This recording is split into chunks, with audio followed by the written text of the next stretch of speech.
All right, I want to show up an early mall setup in Abstractory. So here we have two of the things I want in my mall. I want beams, tractor beams, and I want gravity cannons, the two major logistic pieces in the early game.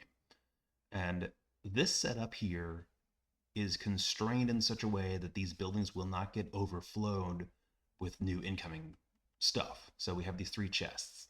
The center one is holding my chips, the top one is holding my iron stuff, and the bottom one's holding my copper stuff. And these two gravity cannons here are programmed such that they will not produce more items unless there's already a certain amount floating nearby. Let's take a look. So this is the one that's for copper plates. This is the one that's running right now because you can see there's no copper plates. We have a shortage of copper plates.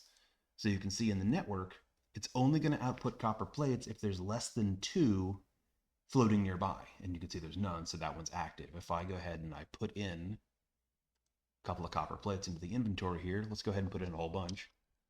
It will fire exactly two as long as there's less than two floating nearby. Now that it has what it needs, this machine has started up again. It's grabbing all the stuff. This one has stopped because it doesn't have iron plates. So if I put iron plates over here, let's go ahead and do that. You can see that machine will begin going as well.